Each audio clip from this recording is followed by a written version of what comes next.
next guest is a distinguished member of the Greek diaspora, Mr. John Sotos. He is activating in Canada for more than 4 decades, if I'm right. You're correct. He is a leading and foundation member of many Hellenistic unions, Charitable organizations. He is also the owner of Sotos lawyer firm, and he will explain to us today what the franchise is and how it can help Greece in terms of productivity and GDP, which is very important to reduce our debt and unemployment and productivity. Mr. Sotos, what is the franchise? Thank you for the kind introduction, Lefteri. Franchising is a vehicle for economic growth. Most jobs in most developed markets are created by the small and medium-sized business sector. I was actually quite appalled by what I learned from the previous discussion that you moderated as to how high the tax rate for the lower earners in this country is. And we'll touch on that a little later, but that's certainly something to change. That needs to be changed if franchising is to succeed in this country, as I believe it should. And this country, in my view, is ripe for franchising to help economic growth. Franchising is simply a contractual relationship between two private parties for a limited term in exchange where one party provides know-how transfer and systems, intellectual property, in exchange for the collection of fees. It's really quite simple.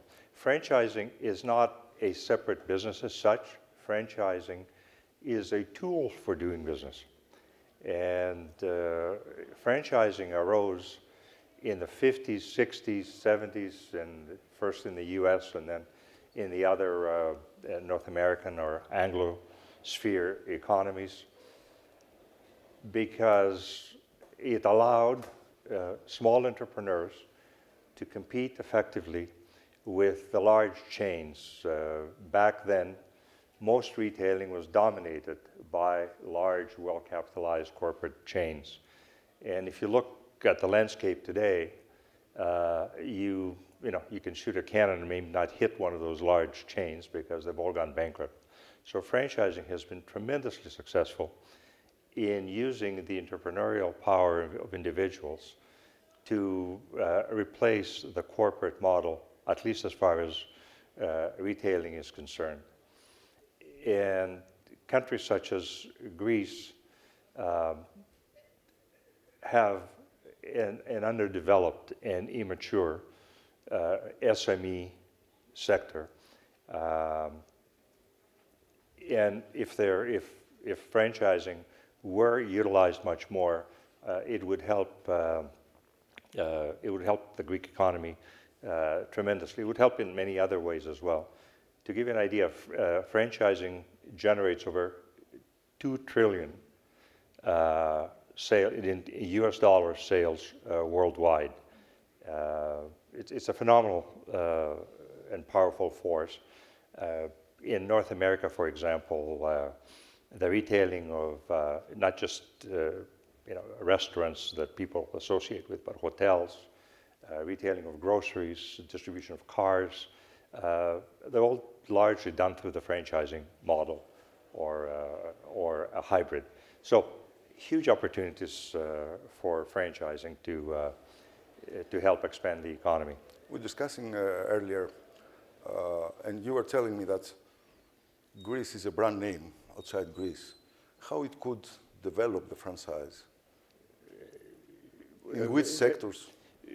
Well, I don't think there is a sector that cannot be developed through franchising, but the low-hanging fruit is related to tourism. As I said, Greece is a brand that has high recognition because of tourism. Millions and millions tens of millions of tourists come to Greece every year. and they become familiar with Greek food, with Greek hospitality, and everything else that they experience here. And if brands brands with which tourists come into contact with every day can be developed, and then be exported abroad, they would find easy reception because they would already be well known. Whereas other countries don't have that same advantage. So not only does Greece have an opportunity to use franchising to develop domestic business, but also to export some of its business concepts abroad as well. How banks and state revenues can work in such a sector? I mean, well, franchising is a system of doing business, and the SMEs that become franchisees have to follow a system. One of the basic tenets of any such system is that the franchisee has to has to observe laws, and one of the laws is to pay taxes. And as a result, the states collect a lot more tax revenue. It basically moves the underground economy into the above-board economy. So it's good for the state to promote this, but the biggest benefits are increased productivity, because franchising has the advantage of pooling the purchasing power of all of the participants in the system so that they can buy better and they can compete better. The second thing that franchising has an advantage in is in creating pools of money to use to promote the particular business in a far superior way than any individual SME can do. So franchising provides another tremendous advantage. The other one is skills training and skills transfer. Franchisors are required by contract to train the franchisees into how to run the particular business. They're required to provide them with systems, everything from point of sale system to operation systems to infrastructure and so on. So it professionalizes even the lowest skilled industries. I happen to have been in Moscow in the early 80s when McDonald's opened its first outlet in Moscow, and I recall that there were lineups like 7,000, 8,000 people long waiting to get in to buy a burger. But the significant part of that, of what McDonald's did for Russia, then the Soviet Union, was that it trained the front-end workers to be train them in the service industry, because the Soviet Union didn't have it was the antithesis of service.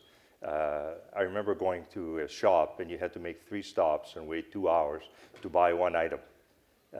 You had to line up first to order what you wanted, then you had to line up to pay for what you wanted, and then you had to line up to go collect it. And of course there were lineups everywhere, completely inefficient. So McDonald's actually brought in a training system that trained, I don't know, thousands and thousands of people who ended up going off to doing their own thing. So it provides that skill transfer that is transferable everywhere. And Greece lacks a professional environment, especially in the low-end businesses. Mr. Sotos, who is to mobilize the franchise in Greece? Is it the state, the banks, the business managers themselves? I've done a lot of work in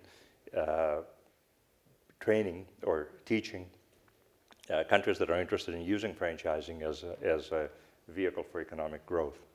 And I found in the French countries that were colonized by France, bankers, lawyers, business people always ask, we should ask the state to do this, or we should ask the state to do that.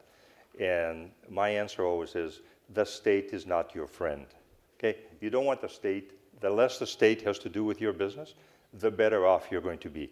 Okay? All you want the state to do is to provide the basic infrastructure to permit that way of doing business to take place.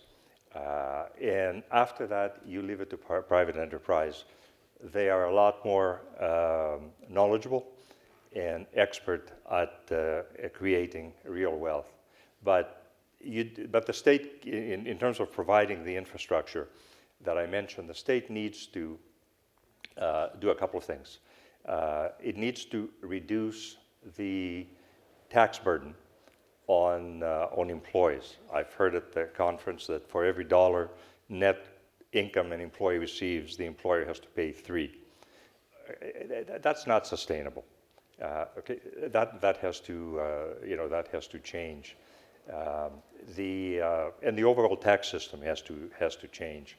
And I heard that there have been, I don't know, 40 tax reforms in the last 50 years, but Greece is still in the same state it was 50 years ago. The other thing that needs to change from an infrastructural perspective is banking and lending by banks to small and medium-sized enterprises. Greek bankers, in my experience, don't know how to lend to small business enterprises. They only lend to people who don't need money at that level. So the banks need to develop a program, an honest program, that will be designed and will be similar to lending to SMEs as exists in other countries. Franchising, again, provides lenders with greater security than lending to independent business people, because in order to be successful, franchising has to be proven, has to have a proven system that's successful and easily replicated. If you start your own shop, there's no track record that it's going to be successful. Whereas with franchising, if they already have 50, 60, 100 locations, the banker can rely on a track record, and they can devise programs, and they do devise programs that allow for that. So if you were to do those two things, I think you'd go a long way into creating the infrastructure that would allow franchising to take root. Professionals had a bit of a role to play here as well. They need to understand what it is and how it works, so that they can advise people who want to grow that way. There are a lot of bankers out there. Let's go persuade them. Thank you very much. Our time is over. Terrific. So, thank you. Thank you, Lefteris. Much appreciated.